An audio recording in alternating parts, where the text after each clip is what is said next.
ఓం గం గణపతి నమః. ఓం శ్రీ మాత్రే నమః. వైశాఖ పురాణము 7వ అధ్యాయము. వైశాఖ మాసంలో చేయవలసిన దానాలు. ఎన్నో జన్మల పుణ్యం ఉంటేనే కానీ ఈ వైశాఖ పురాణం కానీ విష్ణు కథలు కానీ వినాలి అనే విచక్షణ కలుగుతుంది. అలాగే ఈ వైశాఖ మాసంలో చేయాల్సిన పుణ్య కార్యాలు, దానాలు, ధర్మాలు, పాటించాల్సిన నియమాలు ఏంటి, ఏ దానాలు చేస్తే అఖండ పుణ్య ఫలితం వస్తుంది, మనుషులకి పిశాచ జన్మ రావడానికి కారణాలు ఏంటి, వ్యక్తులకి రౌరవాది నరక ప్రాప్తి ఎలా కలుగుతుంది, మానవులు పశువులుగా రాక్షసులుగా ఎందుకు జన్మిస్తారు అని ఎన్నో ఆసక్తికర విశేషాలు ఈ వీడియోలో ఉండబోతున్నాయి. చివరిదాకా చూసి లైక్ చేసి షేర్ చేసి ఛానల్ని సబ్స్క్రైబ్ చేసుకోకపోతే సబ్స్క్రైబ్ చేసుకోండి. నా సెకండ్ ఛానల్ లింక్ డిస్క్రిప్షన్లో ఉంటుంది, దాన్ని కూడా సబ్స్క్రైబ్ చేసుకోండి. Welcome back to Anu devotional voice. నేను మీ అను.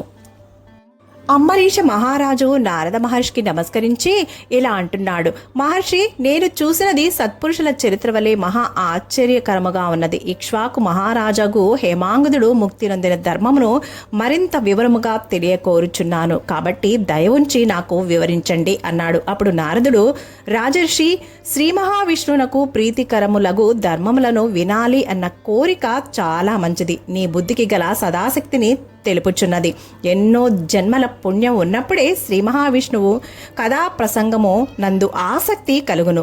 నీవు యువకుడవు, రాజాది రాజువు. నీకిట్టి విష్ణు కథాసక్తి, ధర్మ జిజ్ఞాస కలుగుటచే నీవు పరిశుద్ధుడు అయిన ఉత్తమ భాగవతుడు అని తలుస్తున్నాను. జన్మ సంసార బంధములను విడిపించి ముక్తిని కలిగించు శుభకరములకు భాగవత ధర్మములను వివరిస్తున్నాను, వినుము అని ఇలా చెప్పసాగారు.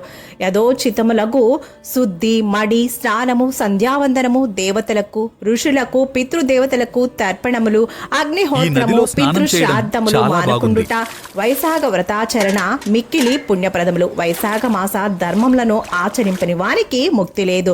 సర్వ ధర్మముల యందు వైశాఖ వ్రత ధర్మము ఉత్తమమైనది, సాటి లేనిది.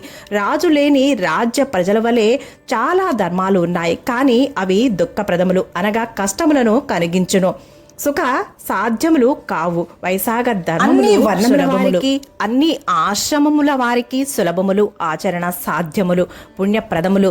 నీటితో నిండిన పాత్రను ఇచ్చుట, మార్గమున చెట్ల నీడలో చలివేంద్రమును ఏర్పరచుట, చెప్పులను, పావుకోళ్లను దానమిచ్చుట, గొడుగును, విసినకర్రలను దానమిచ్చుట, నువ్వులతో కూడిన తేనెను దానమిచ్చుట, ఆవు పాలు, పెరుగు, మజ్జిగ, నెయ్యి, వెన్న వీనిని దానం చేయుట, ప్రయాణము చేయు వారికి సౌకర్యముగా మార్గ మధ్యలో బావులు, దిగుడు బావులు, చెరువులు త్రవ్వించుట, కొబ్బరి, చెరుకుగడల రసము మరియు కస్తూరి వీటిని దానం చేయుట, మంచి గంధమును లేదా చందనమును పోయుట, మంచము, పరుపు దానమిచ్చుట, మామిడి పండ్లు రసము, దోస పండ్ల రసము దానం చేయుట, దమనము, పుష్పములు, సాయంకాలంన గుడోదకము అంటే పానకమును దానం చేయుట, పూర్ణిమయందు పులిహార మొదలగు చిత్రాన్నములు దానం చేయుట, ప్రతి దినము దద్యోధనము దానము చేయుట, తాంబూల దానము, చైత్ర అమావాస్య నాడు వెదురు కొమ్ములను దానం చేయట ముఖ్యములు. ఆ కాలమున వచ్చు సర్వ విధములకు అన్ని రకాల ఫలాలను, పుష్పాలను, వివిధ వస్తువులను దానం చేయవలెను. ప్రతి దినమున సూర్యోదయమునకు ముందుగా స్నానం చేయవలెను.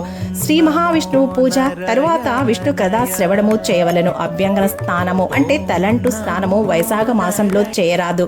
ఆకులో భుజించవలెను. ఎండలో ప్రయాణంలో అలసిన వారికి విసనకరతో విసురుట, సుగంధ పుష్పములతో ప్రతి దినము విష్ణు పూజ చేయుట, పండ్లు, పెరుగన్నము నివేదించుట, ధూప దీప నైవేద్యములు సేవ చేయుట, గోవులకు ప్రతి దినము గడ్డిని పెట్టుట, సద్బ్రాహ్మణుల పాదములను కడిగి ఆ నీటిని తలపై చల్లుకొనుట ముఖ్య కర్తవ్యములు.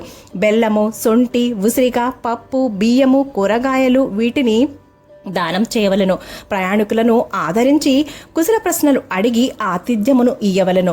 ఇవి వైశాఖమున తప్పక చేసి తీరాల్సిన ధర్మములు. పుష్పములతో, చిగుళ్లతో విష్ణు పూజ, విష్ణువును తలుచుకొని పుష్పములను దానమిచ్చుట, దద్యన్న నివేదన మున్నగువానిని చేయటం వలన పాపములు హరించును, అఖండ పుణ్యము వచ్చును.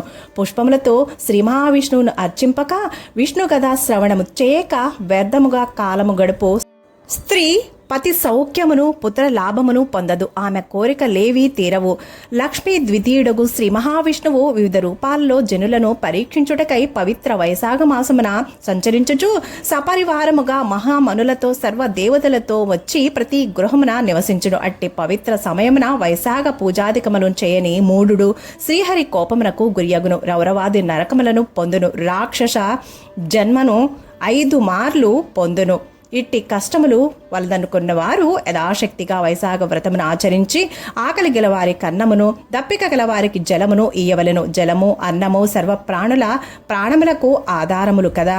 అట్టి దానములు చే సర్వ ప్రాణులు యందున్న జీవాత్మ రూపంలో ఉన్నటువంటి సర్వాంతర్యామియగు శ్రీ మహావిష్ణువు సంతోషించి వరములనిచ్చును, శ్రేయస్సును సర్వసుఖ భోగములను సంపదలను కలిగించి ముక్తినిచ్చును. జలదానము చేయని వారు పశువుల వలె జన్మింతురు, అన్నదానం చేయని వారు పిశాచ జన్మనెత్తుతారు. అన్నదానము చేయక పిశాచత్వము నొందిన వారి కథను చెప్పుచున్నాను, వినుము, ఇది నాకు తెలిసిన ఆశ్చర్యకరమగు విషయము సుమా అని నారద మహర్షి 8వ అధ్యాయంలో ఒక మంచి కథను, అద్భుత కథను చెప్పబోతున్నాడు.